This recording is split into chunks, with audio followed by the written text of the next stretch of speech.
Good morning, hello, and welcome to This Date in History, also known as TDH. We are early, specifically by 1 hour today, because I have a washing machine repairman coming between 10 and 1, so can't have him coming in the middle of the show now, can we? So, the show is an hour early. Sorry about that. Anyway, this show is all about the events that occurred to date in years past, both recognized by actual historians, but mainly things that we personally find intriguing enough for us to bring to you. The sources of this information comes from the smart device application, Today in History, What Happened Today in History, Historical Calendar, and the website onthisday.com. For links to those sources, music, and anything else potentially interesting that we might gather throughout the show, check the underbar of the description below.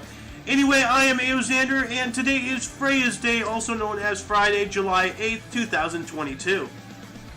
Yep, July 4th times 2 equals July 8th. Although I'm not sure if the math works out on that, but I really don't care. I do not mathematize that well.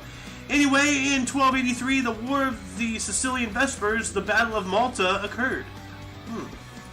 Jumping up into 1497, Portuguese navigator Vasco da Gama departed on his first voyage, will become the first European to reach India by sea. Wow, that's interesting. So much for Columbus, right? That was 1492, so almost, though. Just half a world away. 1663, King Charles II of England granted a charter to Rhode Island. Nice. 1672, William III was appointed stadholder by the States General in the Netherlands. Stadholder. What is stadholder? What is stadholder? Stadholder. Stadholder? Stadholder. Stadholder. The Chief Magistrate of the United Provinces of the Netherlands. Okay. So, stadholder, not stadholder. Okay, well, my source really needs to brush up on things. Anyway, 1731, theologian Jonathan Edwards preached his sermon, God Glorified in Man's Dependence, in Boston. This was later his first published sermon. Cool. 1776, Colonel John Nixon gave the first public reading of the Declaration of Independence to an assemblage of citizens in Philadelphia. Nice. Yep. In 1935, the Liberty Bell cracked again. I didn't realize it cracked twice. Man, that reminds me of that video I saw. Measure a crack 3 times, and each time it was longer. I'm splitting into 2 people! 1836, Charles Darwin reached St. Helena in HMS Beagle and took up lodgings near the tomb of Napoleon. Interesting. 1853, Commodore Matthew C. Perry sailed his frigate Susquehanna into Tokyo Bay, opening Japan to Western influence and trade. And speaking of Japan, yes, I know what happened. That sucks. But the world's on fire, and nothing seems to be extinguishing it. 1862, U.S. Morrill Anti-Bigamy Act was signed by Abraham Lincoln, but it is not enforced. What is that? Let me look this up. U.S. Morrill Anti-Bigotry Act. It was the first basic federal legislation by the Congress of the U.S. that was designed to punish and prevent the practice of polygamy in the U.S. Well, I am all for that. So I'm going to add this into the underbar. Let's see here. Where's the underbar? There's the underbar. Add. Yes. If you love somebody, love them. You can't love more than one person that way, honestly. I mean, it's supposed to be special. Once it starts being multiple people, then it starts losing its luster. 1889, John L. Sullivan successfully defended the last officially sanctioned bare-knuckle World Heavyweight Prize-Fighting Championship. Jake Kilren's trainer throws in the towel after 75 times 1 minute round near Hattiesburg, Mississippi. 75 rounds? Like a bare-knuckle boxing? God, these people were tough. What happened to us? We're a bunch of pansies today, aren't we? 1896, Charles Tupper resigned as Prime Minister of Canada after losing the June 23rd election. His 69-day term was the shortest in Canadian history. Well, box that up in some Tupperware. See what I did there? 1986, orator William Jennings Bryan's Cross of Gold speech at the Democratic Convention of Chicago was done. Alright. Cross of Gold. In the year 1898, U.S. battle fleet under Admiral George Dewey occupied Isla Grande at Manila. Moving on up into 1902, man, look at this guy. What a lurch. Baltimore manager John McGraw was accused by American League President Ban Johnson of trying to wreck the Orioles and Washington Senators. Negotiates his release from the Orioles, having already signed with the New York Giants. Alright. 1911, Wimbledon's men's tennis. Wimbledon, go away already, fuck. Anthony Wilding of New Zealand won the second of 4 consecutive Wimbledon singles titles, beating Herbert Roper Barrett 6-4, 4-6, 2-6, 6-2. Retired? What is red? Retaining? I don't know. I need some sports people on the show. Come and help me. 2 years later, 1913, Alfred Carlton Gilbert's patent for the Erector set was issued. It became one of the most popular toys of all time.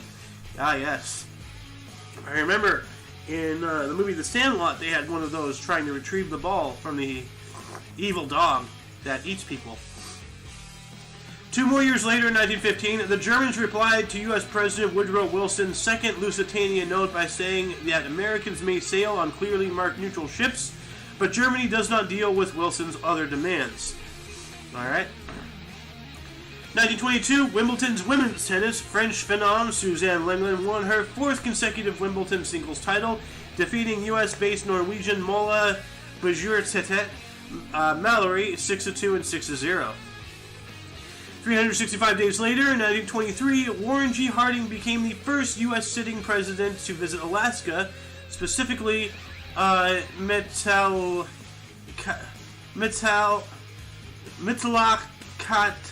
Why can't I read this? Metlakatla. Malakalikimaka. I don't know.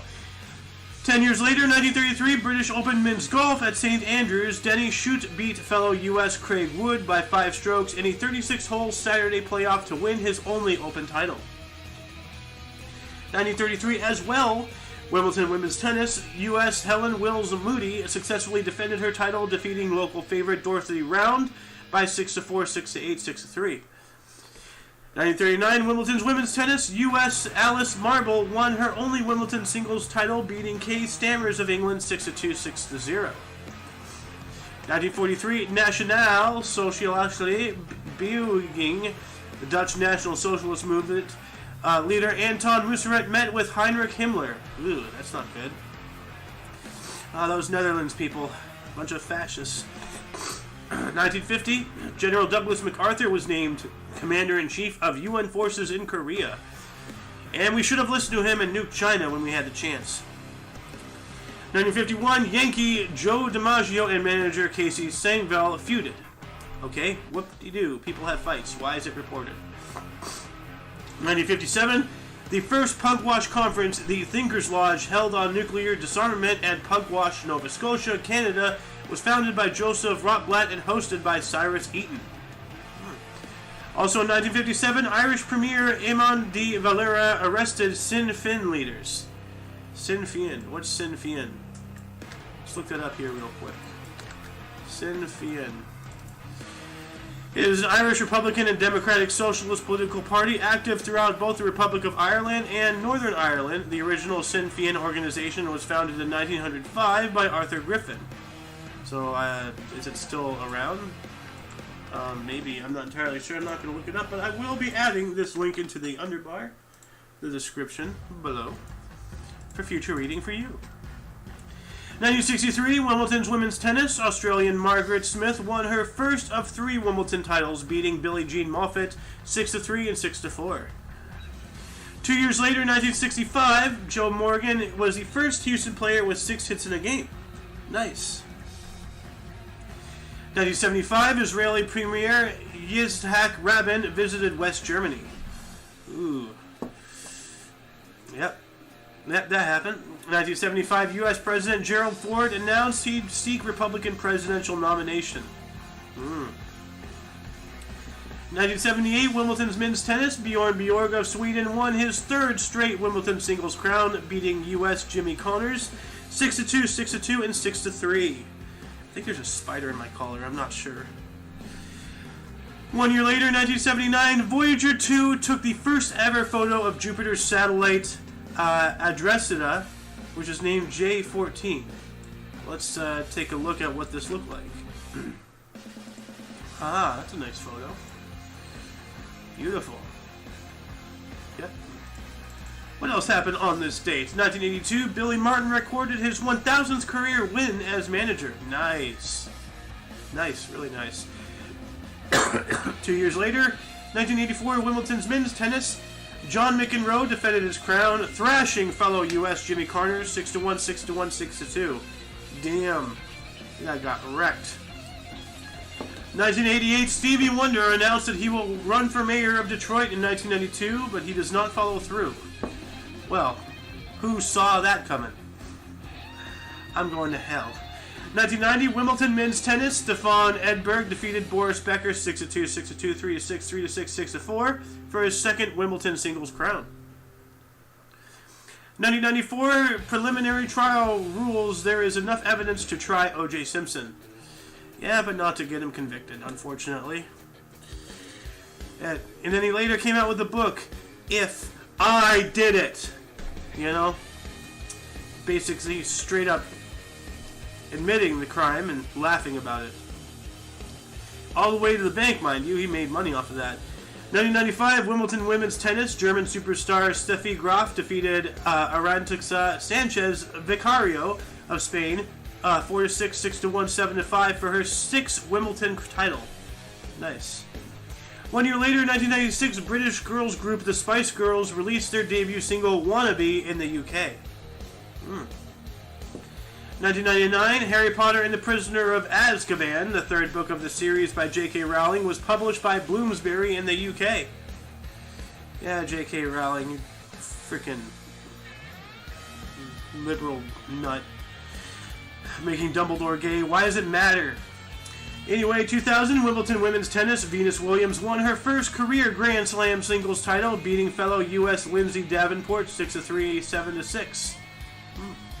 2005, Marvel superhero film The Fantastic Four, starring Ian Griffith, Jessica Alba, Chris Evans, and Michael Chiklis, premiered. 2007, Wimbledon's men's tennis. Wimbledon! Come on! If I do one more Wimbledon, I swear to God. Roger Federer of Switzerland won the singles title for a fifth consecutive year, beats Spaniard Rafael Nadal 7-6, 4-6, 7-6, 2-6, 6-2. Is it just me, or does this guy kind of look a little bit like Justin Trudeau? Just a little bit. I mean, especially with the hair. I don't know. 2008, U.S. businessman T. Bone Pickens announced his Pickens Plan as an emergency policy that moved away from imported oil. Good. 2 years later, in 2010, Inception, directed by Christopher Nolan and starring Leonardo DiCaprio and Joseph Gordon-Levitt, premiered in London. That's an interesting movie that I have never seen before yet. 2012, tens of thousands protested over election corruption in Mexico City after Enrique Peña Nieto won in the country's presidential election. Surprise, surprise, corruption. 2014, FIFA World Cup, Germany defeated Brazil by a record 7-1 in the semifinals to make it to the final. Miroslav Klose of Germany broke the World Cup goal scoring record with 16 goals. Dang. Also in 2014, Israeli Prime Minister Benjamin Netanyahu instructed his defense forces to take their gloves off against Hamas and to take any means necessary to restore peace to Israeli citizens. Yeah, that sounds like the words of a dictator. Yep. I don't know. Yep. 2018, British Brexit Secretary David Davis resigned in a stand against Theresa May's new, softer Brexit policy. And 2021, just last year, a tiny Leonardo da Vinci sketch head of a bear the size of a post-it sold for £8.9 million, or $12.2 million US at an auction in London. Dang. Also, 2021 U.S. President Joe Biden, let's go, Brandon! Said U.S. troops will withdraw from Afghanistan by August 31st, despite increased Taliban gains across the country. Oh, God, here we go. Here we go. And I knew some guy. I knew some guy, he lives up in Maine, and he straight up said, oh, well, fuck those people.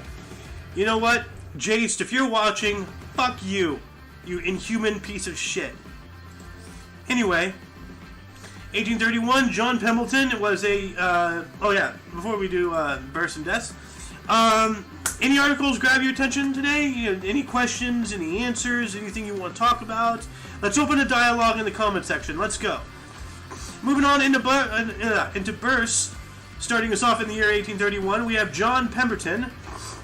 He was an American pharmacist, inventor of Coca-Cola, born in Knoxville, Georgia, dying in 1888. So this guy is a reason. Did you know that police officers carry 2-liter bottles of Coke because, and not just any cola, but specifically Coca-Cola, because it has chemicals in there that actually, like, clean off dried blood on concrete in a crime scene. And you drink it. Stop it. Not only is it bad for you physically, but now Coca-Cola is bad for you politically. Boycott Coca-Cola. And PepsiCo and everything else with Monsanto and everything. Monsanto being owned by Bill Gates, and it's a whole pyramid of stuff going on behind the scenes that most people don't even know about. Anyway, 1838, Ferdinand von Zeppelin was born on this date. He was the German general and inventor of the rigid dirigible, who founded the Zeppelin Airship Company, born in Konstanz, Grand Duchy of Baden, Germany, dying in 1917. 1839, we have John D. Rockefeller, was an American industrialist and founder of Standard Oil. He was born in Richford, New York, dying in 1937. And I really hope I didn't hear a knock on the door. 1908, we have Louis Jordan, was an American U.S. musician, songwriter, and band leader. Caledonia, Choo Choo Chaboogie, Ain't Nobody Here But Us Chickens, born in Brinkley, Arkansas, dying in 1975. Nelson Rockefeller was born on this date in 1908 as well. He was the U.S. politician, a vice president from 1974 through 1977, governor of New York, Republican, 1959 through 73. He was born in Bar Harbor, Maine, dying in 1979.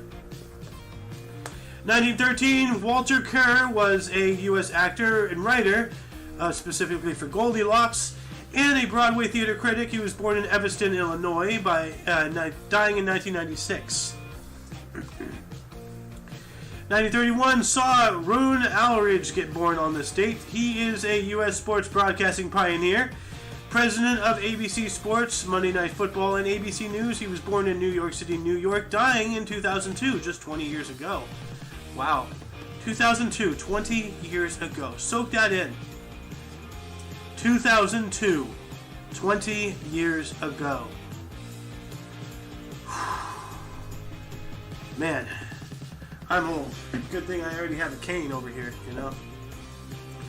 Anyway, actually this, I have a cane right here. It's not even my cane. I've been waiting to give it back to the proper owner, but he's never showed his face back here again because he's a fucking coward.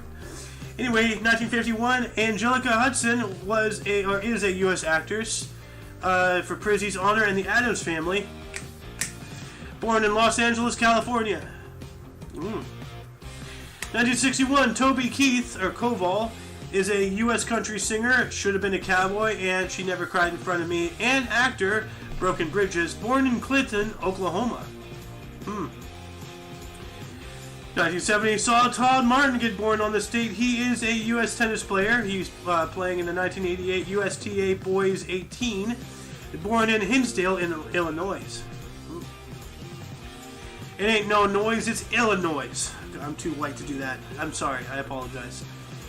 Moving on up into deaths, in 1538 we have Diego de Almagro, Spanish conquistador of Chile and Peru, executed at Las Salinas at the age of about 63. You live by the sword, you die by the sword. And the pen is mightier than the sword. But I have a hairbrush. 1695, Christian Huygens, Dutch mathematician, astronomer, he discovered Saturn's rings, and he was a scientist, specifically in dynamics, dying at the age of 66. Well, that's interesting. This is the discoverer of Saturn's rings. You know, he likes Saturn, so he put a ring on it. He put 7. 1967, we have Fatima Jinnah, the mother of Pakistan, sister and close advisor of Muhammad Ali Jinnah, died officially of a heart failure at the age of 73, but rumors of foul play by the military junta persist. Yep. 1967, Vivian Leigh passed away on the stage. She was an English actress, Gone with the Wind, A Streetcar Named Desire, died of tuberculosis at 53. Dang. Tuberculosis, still a prevalent issue in today's world. We lost Arthur Morgan to that dreadful disease. So, 1994, Kim Il-sung, founder, dictator, and supreme leader of North Korea from 1948 through 1994, died of a heart attack at the age of 82. And he will not be missed. Neither will his son, and when the third in line goes, he won't be missed just as equally. And Betty Ford died on this date in 2011. She was the First Lady of the U.S. from 1974 through 77 and founder of the Betty Ford Center Clinic, died at 93. 2012, just 10 years ago, Ernest Borgnine was passed away on this date. He was a U.S. actor for Ice Station Zebra and Marty. He died from renal failure at the age of 95. That sucks. What is renal failure, anyway? It's probably something gross. Kidney failure, okay. Then we have, that's right, today. Yep. Shinzo Abe, Prime Minister of Japan from 2006 to 2007 and 2012 through 2020. He was shot twice and assassinated at the age of 67 while giving a speech in Nara, Japan. That happened today. Not today a year ago, not today 3 years ago, but today, right now, today. This is actually news. This ain't history. This is news. So, God, what is the world going to? Anyway, that concludes the show for this day. Once again, you can check the underbar of the description for any links that you may find interesting. For your dose of past events daily, we stream every day at 10 o'clock Pacific time in the morning, which is actually in about 38 minutes, but I'm not going to do this show again. I already told you at the top of the show that I have a repair guy coming between 10 and 1, so I had to do the show early today. Anyway, for all of you and all of us, I am A.O. Xander, and you are you, and until you catch us tomorrow, do not forget to look right and left at every intersection. Seriously, people, be aware of your surroundings. Stop getting hit by cars. Come on. Rate 5 thumbs and subscribe, and until you catch us tomorrow, toodles!